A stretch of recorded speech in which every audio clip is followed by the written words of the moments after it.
인사 나누겠습니다. 반갑습니다.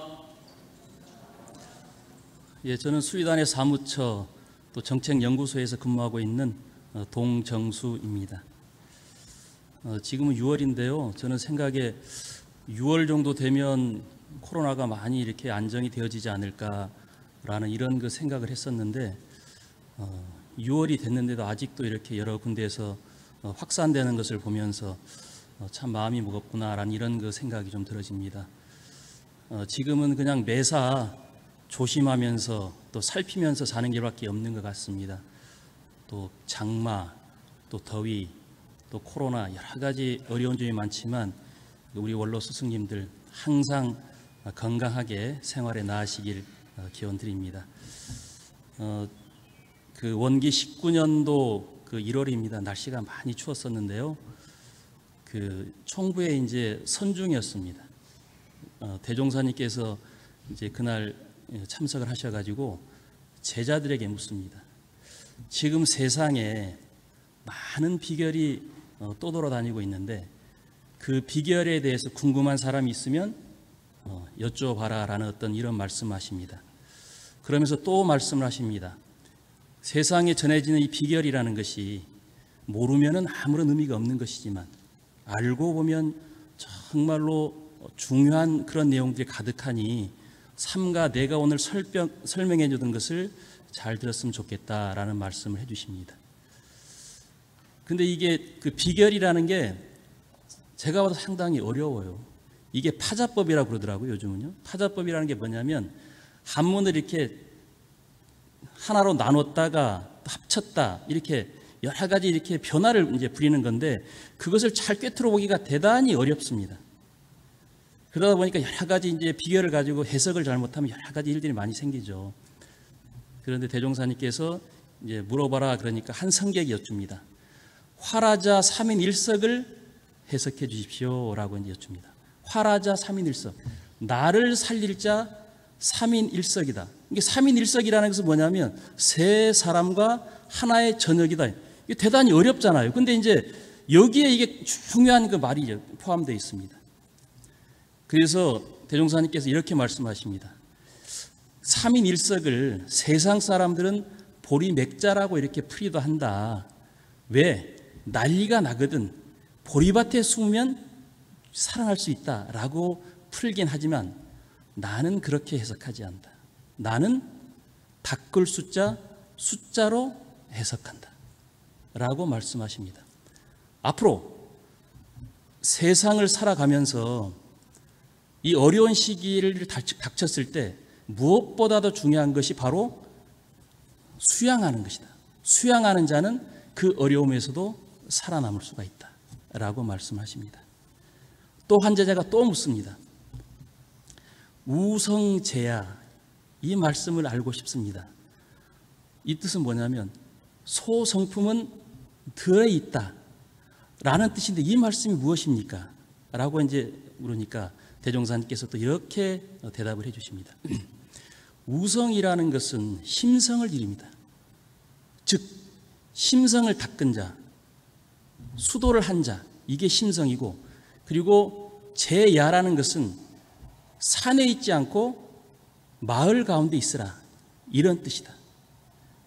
과거에는 수도를 한다고 그러고 마음 공부를 한다고 그러면 산간 벽지에 숨어들었지만 돌아오는 세상에는 마을과 어촌과 한 곳에서 교당을 세우고 그 곳에서 마음 공부를 하라는 그런 뜻이다 라고 말씀을 해 주십니다. 그리고 또 말씀하십니다. 대체적으로 많은 비결이 내려오고 있지만 이 비결이라는 것이 대체적으로 보면 수도를 해야지만이 된다는 그런 내용이 가득하다. 그리고 수도의 방법은 삼강령 공부이다. 이 삼강령 공부를 열심히 하게 되면 어려운 일을 당해서 잘 극복할 수 있다는 그런 말이니 내가 오늘 해석해 준 것을 범연하게 생각하지 말고 중요하게 받들어서 생활 속에서 활용해라라는 말씀을 해 주십니다. 우당숙에 보면 이런 말씀이 있습니다. 또 한 제자가 대종사님께 여쭙니다. 예전에는 좌선을 이제 2시간씩 했다고 그러지 않습니까? 어찌 2시간 수양을 해서 24시간을 써먹습니까? 좀 부족하지 않습니까? 라고 이렇게 대종사님께 여쭈니까 24시간 수양할지 모르는 사람은 그 사람은 제대로 공부기를 아는 사람이 아니다 라고 말씀해 주십니다. 옛 경전에 이런 말씀이 있습니다. 수본 진심이 제일 정진이다. 저도 이걸 경전을 받들면서 참 마음이 이렇게 쫙 왔다 갔더라고요. 수본 진심이 어떻게 제일 가는 으뜸 가는 정진일까? 그 내용은 뭐냐면 천진스러운 그 마음을 지키며 사는 것이 제일 가는 정진이다 라는 그런 내용의 말입니다. 그래서 제가 공부를 하면서 이 말을 풀어보니까 우리가 일상성요법에서 심지어는 원래 요란함, 어리석음, 그름도 없는 이 경지가 바로 수본 진심이 제일 정진이 아닐까라는 이렇게 생각을 합니다. 작년 이맘때 그 시타원 대봉도님이 그 열반하셨습니다. 제가 이제 여의도 교당에서 아주 제일 순수할 때 첫 발령지에 가서 시타원님을 3년간 이렇게 모셨고요. 그리고 열반하실 때까지 쭉 이렇게 늘 찾아뵈면서 마음 가운데 모셨던 분입니다. 근데 이제 그분이 4년 전에 어느 날 연락이 왔어요. 열반하실 것 같다고. 그래서 제가 며칠 전에 뵈고 왔을 때는 아유 그러지 않았었는데 왜 그러는지 모르겠다라고 이제 그랬었는데 어떤 일이 있었냐면 제가 요양원에 근무해 보면요 어르신들이 3일간 밥을 곡기를 딱 끊잖아요. 그러면 바로 그냥 병원으로 이송을 해요. 저희들 같은 경우는 이렇게 좀 굶어도 괜찮은데 조금만 굶어도 어르신들이 금방 체력이 이게 다운이 되기 때문에 어쩔 수가 없어요. 그래서 아마 그분이 그 식사를 제대로 못 하셔가지고 아마 깊이 다운된 어떤 그런 상태가 아닐까라는 생각이 좀 들어졌는데 그런 시기가 있었는데 거의 혼수 상태까지 쭉 빠져들었다 그래요.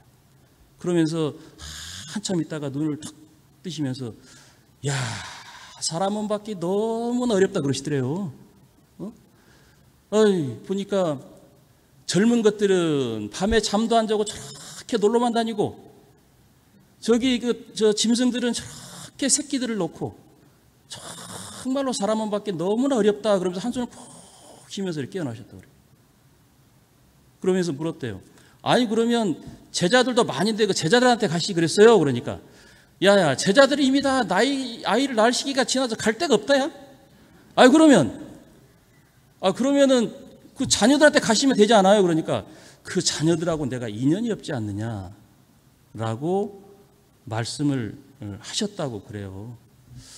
이제 그러면서 더 4년 정도 가까이 사시다가 딱 하루도 아니죠. 제가 보니까 12시간 정도밖에 안 된 것 같아요. 그냥 조금 편찮으시다고 그래서 병원으로 오라서 이렇게 제가 총부에 있어가지고 가보니까 깊은 호흡을 이제 병원에서 이렇게 몰아쉬시더라고요. 그래서 저는 뭐 설마 가시겠거니 생각하고 시타오님 내일 아침에 또 올게요. 그러니까 고개를 끄덕끄덕 하시더라고요. 그러니까 새벽 3시 되니까 막 울면서 전화를 했더라고요. 시타오님 열반하셨다고.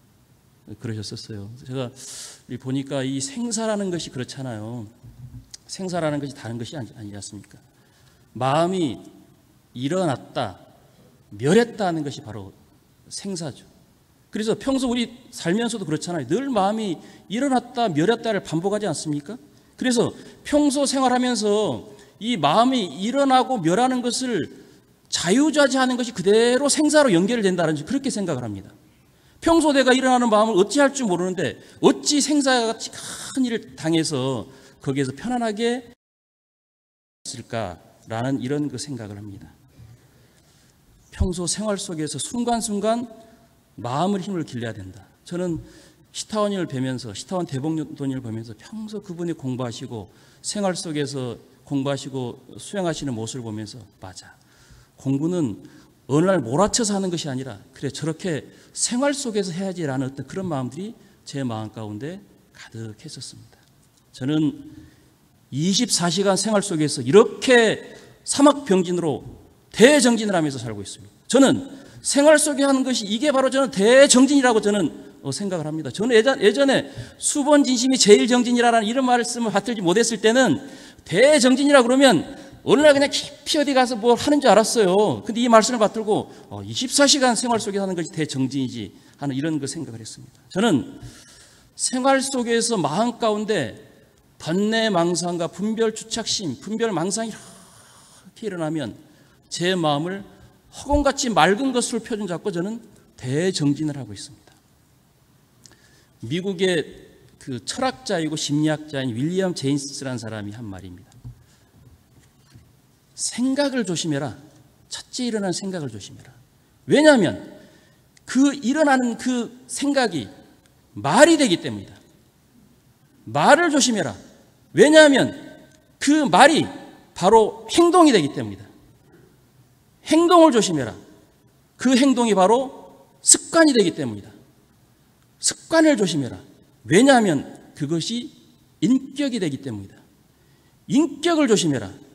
그것이 바로 인생이 되기 때문이다. 얼마나 우리 마음 공부가 딱 맞잖아요. 이 한마음 일어난 이 자체가 내가 일어날 때 이 마음을 어떻게 쓰느냐에 따라서 이게 저는 인생이라고 하는 저는 영생으로 연결된다라고 저는 생각을 합니다. 하인리 법칙이라는 게 있습니다. 하인리 법칙. 이 하인리 법칙이라는 것은 뭐냐면 그 여행보험사 직원이었어요. 여행보험사 직원, 미국의 여행보험사 직원이었는데 이 사람이 이제 밝혀낸 법칙입니다. 뭐냐면 그 어떤 큰 사건은 어느 날 갑자기 한 번에 빵 하고 터지는 것이 아니다. 경고성 징후를 꼭 보낸답니다. 경고성 징후를 보내는데 그 법칙이 있어요. 그 법칙이 뭐냐면 1대 29대 300의 법칙이다. 한 번에 큰 사건사가 터지려면 29번에 29번에 경미한 동일한 사건이 똑같이 벌어진다. 경미하게. 그리고 300번 가까이 계속해서 위험에 노출이 된다는 게 그게 그 하일리의 법칙입니다. 저는 이 법칙을 보면서 이게 마음 공부하고 똑같구나 이런 생각이 저는 딱 들어졌어요. 저도 공부하면서 이것을 표준 잡고 생활하고 있습니다. 우리가 이제 그러잖아요. 한 마음이 일어나면 한 마음이 괜찮잖아요. 근데 이게 반복되는 게 문제잖아요. 이 반복되는 게 뭐냐면 업력이 되잖아요. 힘을 갖잖아요. 그럼 나중에 어떻게 할 줄 모르지 않습니까? 그러니까 저는 이 마음 공부 어떻게 연결시냐면 한 마음이 일어날 때 이걸 살펴야지.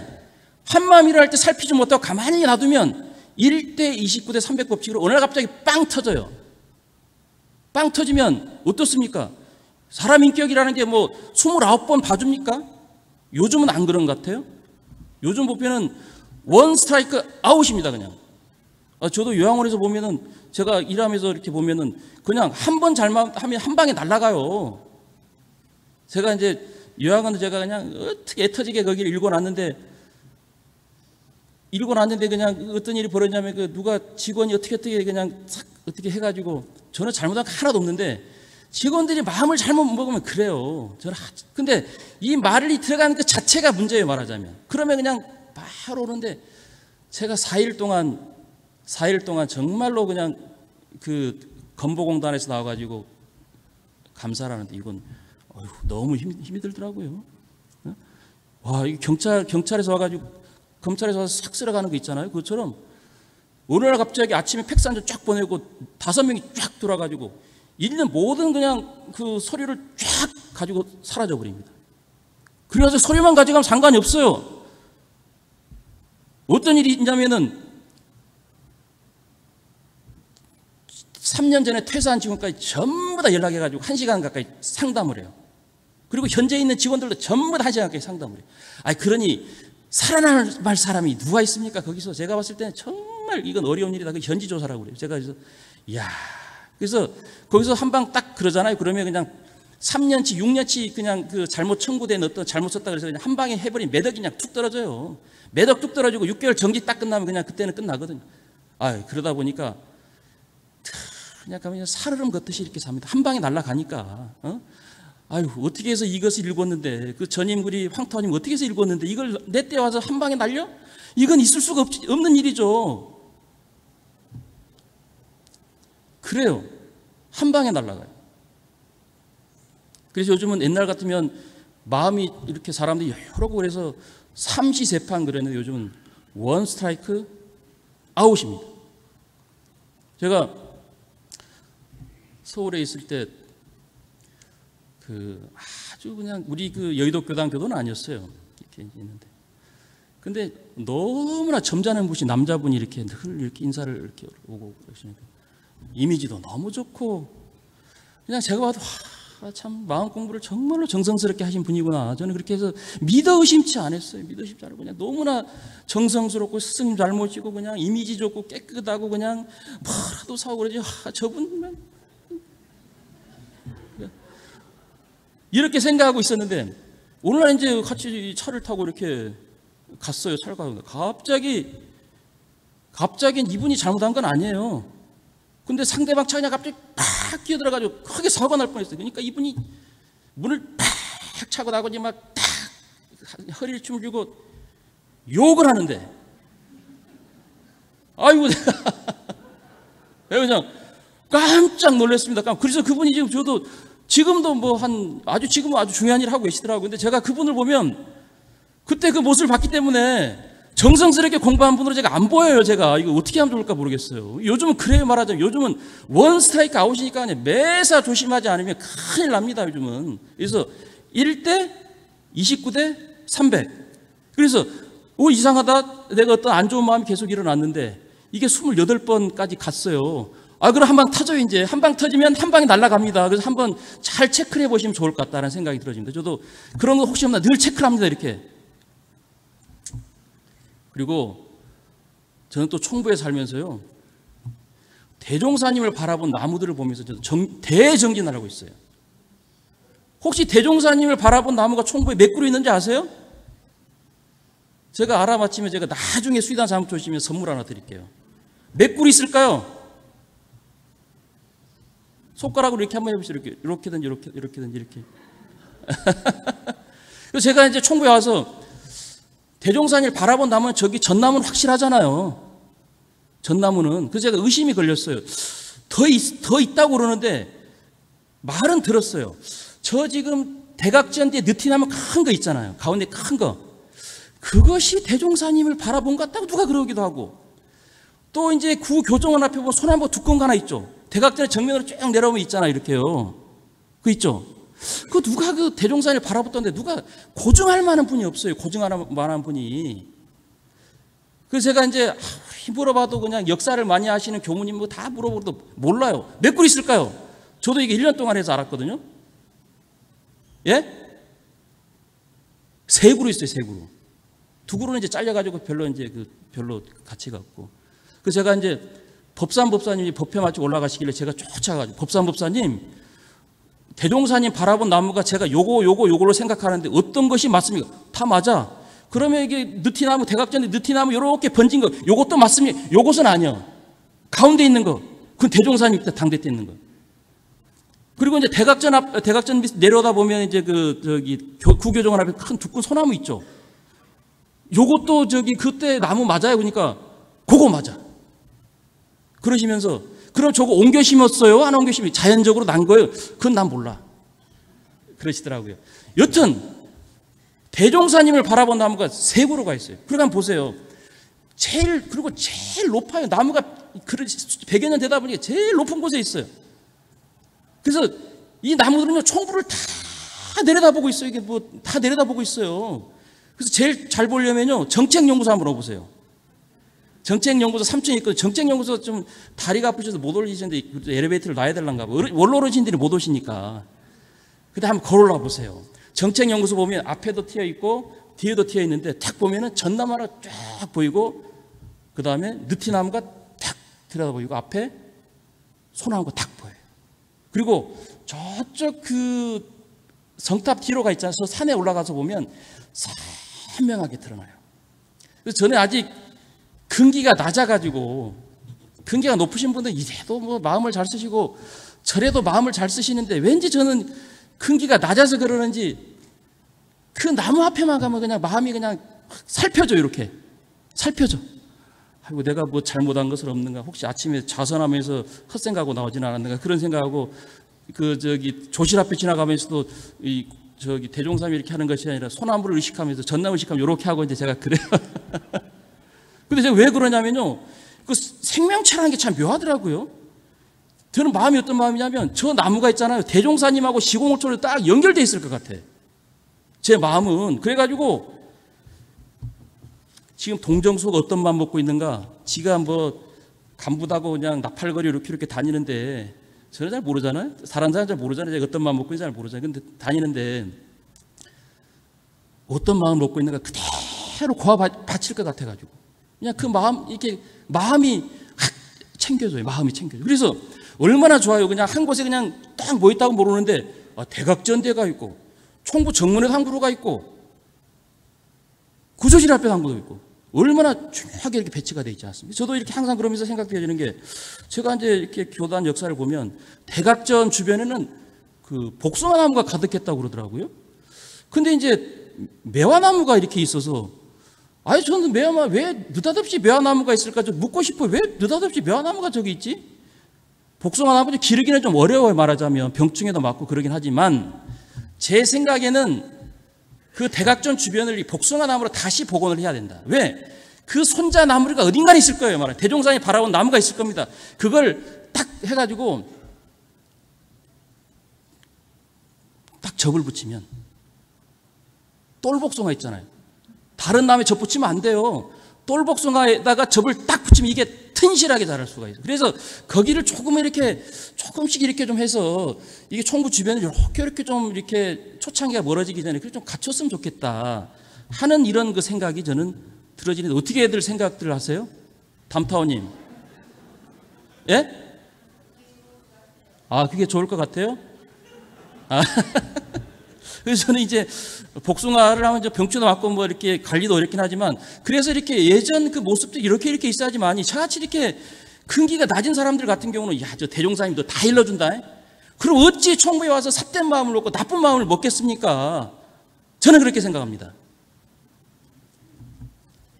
저는 마음 가운데 있잖아요.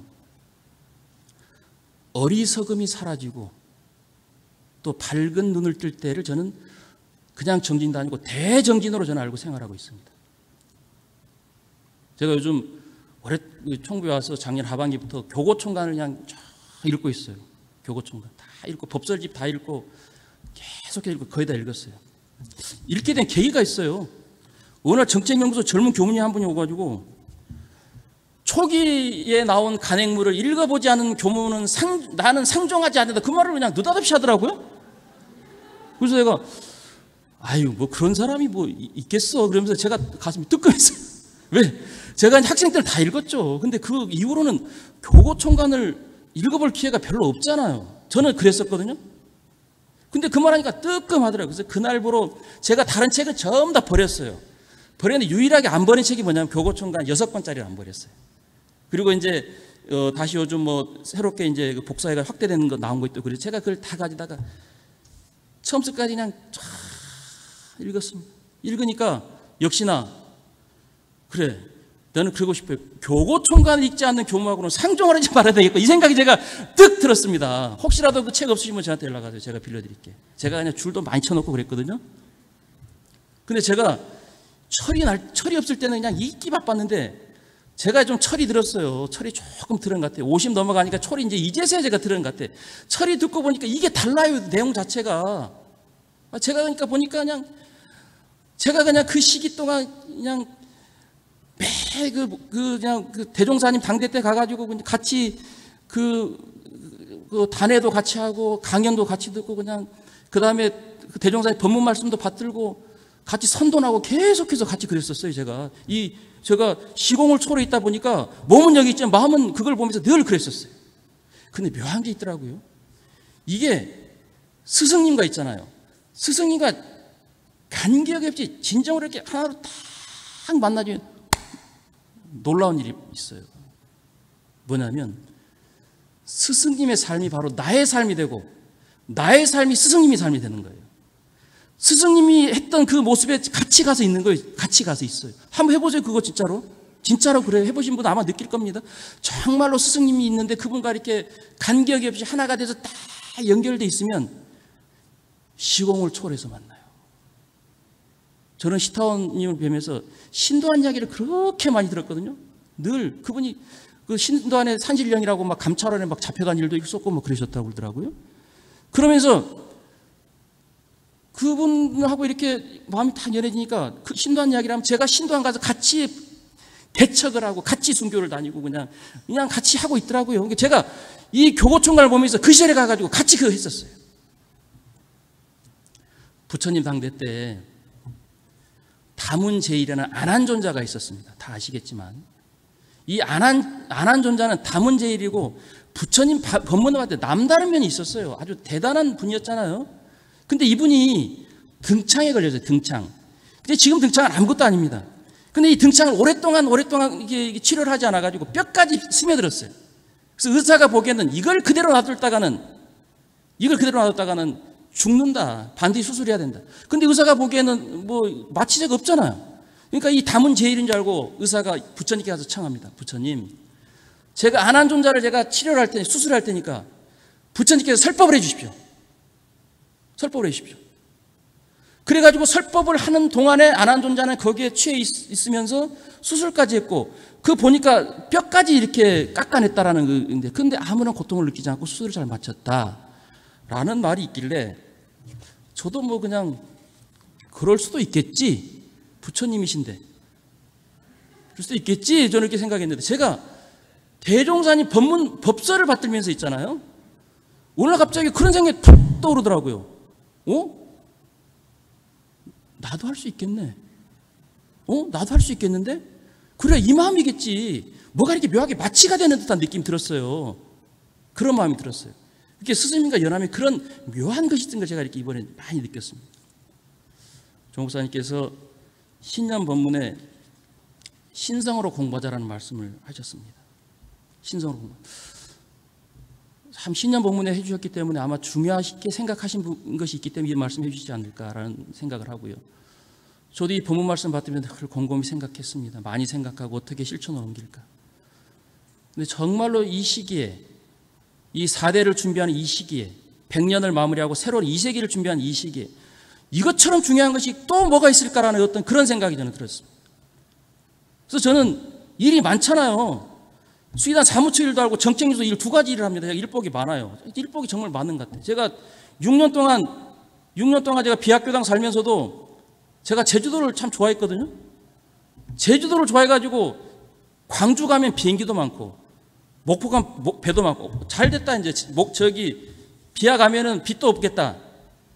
제주도나 좀 열심히 다니면서 제주도를 좀 이렇게 꿈꾸면서 좀 놀아야지 그러고 제가 갔는데 제주도 막판에 한번 가봤어요. 막판에. 어쩔 수 없이 갈 수가 있어야지 말이죠. 갈 수가 있어야지. 그래서 제가 이제 총부에 오면서도 참 일복이 많은 것 같은데 그런 생각을 해요. 내가 지금 이 일을 하는데 내 이 반딧불을 만나 못한 이 밝음 가지고 내가 일을 하냐. 이래서는 할 수가 없잖아요. 그래서 항상 저는 일을 할 때 경륜에 비추어서 저는 대종사님과 종법사님 한 몸이라고 생각합니다. 한 몸이라고 생각하기 때문에 종법사님께서 말씀하신 것 저는 대종사님께서 해주신 말씀을 해주신다라고 생각을 하고 항상 일을 할 때 어떻게 하면 이 말씀을 받들까 실천할까 그렇지만 내 사견을 넣지 말고 그 일을 할까라는 어떤 이런 그 생각을 가지고 저는 살고 있습니다. 저는 또 이렇게 공부를 하고 있습니다. 생활 속에서 그름이 없어지고 바른 행을 해갈 때 이때가 저는 대정진이라고 생각합니다. 저는 이 바른 행동을 어디에 표준 잡냐면요. 저는 그 계문의 표준을 잡고 살고 있어요. 그리고 저도 유무념 대조가 계문입니다. 제 마음이 일어난 걸 보니까요. 경계당이 일어난 걸 보니까 30계문을 떠나지 않더라고요. 그리고 그 가운데 또 가만히 제가 들여다보면 계문 가운데 마지막 세 조목, 법마상정법 세 조목, 탐심을 내지 말라, 진심을 내지 말라, 치심을 내지 말라. 여기에 제가 마음이 많이 머물러 있어요. 결국 27개의 범결한 이유는 여기에서 비롯되는 거 아닙니까? 탐심, 진심, 치심. 잘 생각해 보십시오. 저희들 보면 마음이 어리석기 때문에 탐심이 생기잖아요. 뭔가 소유하고 싶은 마음이 생기잖아요. 어리석기 때문에 박지 못하기 때문에 그리고 박지 못하기 때문에 자꾸 뭔가를 갖고 싶어요. 갖지 못하면 어떻게 화가 나잖아요. 진심으로 가잖아요. 네? 탐심이 생기면 치식임이 생기고, 치심이 생기면 진심이 생기고, 진심이 생기면 치심이 생기고, 이게 서로 물고 돌고 도는 어떤 이런 형국 아닙니까? 그래서 마음 가운데 탐심, 진심, 치심만 없으면은 죄를 지지 않겠죠. 그런데 어찌하겠어요? 저는 해보니 너무 어렵더라고요, 이 마음이. 저는 이제 그런 생각을 하잖아요. 저는 교도들한테 마음 공부할 때 가장 이렇게 많이 이야기한 게 뭐냐면, 심지는 원래 요란한 머릿속은 그러면 그 자리를 보십시오. 그 자리에 뭐가 있습니까? 그 자리를 확인하고 그 자리를 공부하면 됐지. 근데 저는 잘 안 됐어요. 네? 저는 잘 안 되더라고. 왜 그러냐면 우리 천도법문을 보면 그런 말씀 있잖아요. 무의와 자동적으로 생겨나, 없고 없지만은 그 가운데 무의와 자동적으로 생겨나, 이렇게 변화해 간다고 그랬잖아요. 함도 없는 가운데 그냥 뭔가가 불쑥 탁탁 치고 올라오잖아요. 예? 마음 가운데 없잖아요. 근데 무의와 자동적으로 하나씩 생기잖아요. 그래서 제가 이게 숙제였어요. 무화 공부를 해야 되는구나. 무화 공부를 하면 되지. 근데 무화 공부를 하는데 무화 공부가 잘 안 되더라고요. 그래서 이게 참 숙제였는데 왜 무화가 안 될까? 참 고민이었었습니다. 근데 어느 날 이제 정단회라는데, 지금 우리가 작년부터 이제 수의단의 운영, 또 그다음에 이제 출가교단 운영이 좀 바뀌었어요. 근데 그 중에서 이제 출가교단이 정수의단회가 매달 하는 게 이게 상당히 중요한 일이라고 저는 생각해요. 저는 이제 수의단 사무처에 근무하다 보니까 작년 1년 동안 교단사 쪽으로 가장 큰 일이 뭐냐 그러면, 저는 정단회를 매달 하는 거다 이렇게 저는 잡았는데, 다른 분들은 아니겠지만 저는 이렇게 생각을 합니다. 근데 정단을 하면은 수의단은 네 분이 일기 발표를 해요. 똑같이 일기 발표를 하고, 그리고 상호 서로 간에 이제 이렇게 서로 간에 주고받고 이야기를 하는데, 자주는 아니지만 가끔 가다가 종법사님께서 감정을 한번 해주실 때가 있어요.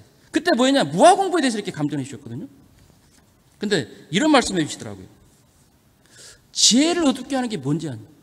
번뇌다. 번뇌의 뿌리는 뭐냐? 나다. 예컨대 나라는 것을 그대로 놔두면 먼지 제조기를 그대로 놔두는 것 같다. 먼지 제조기를 치워야 된다. 그래야지만이 번뇌가 일어나지 않는다. 그 먼지 제조기를 치우는 것이 뭐냐? 바로 성리 공부다. 그 다음에 그게 무화 공부다. 근데 거기에 요령이 있다. 어떻게 공부해야 되느냐? 보통 나라는 것이 있기 때문에 어쩔 수 없다. 상이라는 것은 나타날 수밖에 없고 나올 수밖에 없다. 어떻게 해야 되느냐? 그렇기 때문에 없애라고 하지 말고 그 마음을 키웠으면 좋겠다. 키우라고 한다. 예를 들어서 설명하셨어요. 예를 들어서 이 책상 위에 컵이 하나 있으면 엄청난 경계다.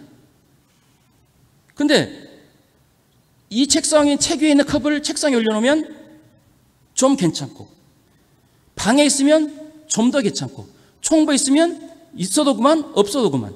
그 다음에 국가세계에 있으면 있는 것도 없고 없는 것도 아니다. 이것처럼 마음을 없애려고 하지 말고 마음을 키워라. 키워. 그 방법이 뭐냐? 그게 바로 대화 공부다. 그 말씀을 해주시면서 제가 딱 마음이 받았더라고요. 종상에 계시는데 제가 제대로 말씀을 전했는지 모르는데, 저는 이렇게 들었습니다. 여튼 안 한 남자같이. 그래서 저는 이제 대화 공부를 합니다. 대화 공부를 하니까 대처나 돼요. 어떻게 하면 저도 이렇게 있지만 늘 말씀드리잖아요. 저도 이 법보 읽고 나풀 걸고 다니. 왜 경계가 없겠습니까? 오만 가지 경계가 많고, 마음이 힘들 때도 많고, 그냥 도망갈 때도 있고, 그냥 그래요. 저도 총부에 오면 늘 그냥 낙원의 삶만 생활할 줄 알아요. 그것이 아닌 것도 있더라고요. 일을 하다 보면 여러 가지 부딪히고 막 그러니까. 그럴 때는 제가 경계하면 어떻게 하냐면 마음을 확 키워버립니다. 경계가를 하면 제 마음을 그냥 우주 밖으로 가지고 가버려요. 우주 밖으로 가지고 가면 지구는 뭡니까? 먼지 안에 불과하잖아요. 먼지에 불과하잖아요. 먼지에서 무슨 태풍이 불도 오늘같이 비가 많이, 그게 무슨 상관이에요? 말하자면 비가 몰아치든. 아침에 제가 물어보니까 역사 이래 비가 많이 안 오는데 이게 익산에 이렇게 비가 호우주의보가 떨어진 건 이게 흔치 않은 일이라고 그러더라고요. 그게 알게 뭐예요? 우주에서 나가 있는데 바람이 불든 태풍이 불든 알게 뭡니까? 그래서 저는 마음을 그냥 확 우주 밖으로 가져가 버려요. 그러면 먼지잖아. 이 먼지가 오늘 갑자기 어떻게 할 줄 알아요, 이게 먼지가. 이 먼지 속에서 내가 그냥 이러저러고 그냥 살 수는 없지 않습니까? 그래서 저는 제 마음을 대화 공부를 하면서 표준을 그냥 우주 밖으로 마음을 얼른 가지고 나가서 지구를 먼지로 만들어버려요. 그럼 경계가 없어져 버렸잖아요. 저는 그래서 그렇게 경계 공부를 하고 있습니다. 박수 한번 안 쳐주세요? 제가 거의 다 맞췄는데 박수를 한번 쳐주셔야지 제가 하여튼 저도 고민을 많이 했습니다. 총부법회가 참 어렵다고 그러잖아요. 대단히 어려운데 제가 사는 이야기 하는 게 제일 좋겠다라는 생각이 들어서 말씀드렸습니다. 하여튼 저도 이 마음 가지고 정말로 이렇게 대종사님이 알뜰한 제자가 되기 위해서 열심히 또 정진하면서 생활 24시간 정진하면서 살겠습니다. 우리 언론님들 정말 이제 조금 있으면 아마 지나갈 겁니다. 코로나도 지나갈 거니까 그 좋은 날을 기약하고 행복하고 건강하게 사시길 염원하면서 이상 소개 마치겠습니다.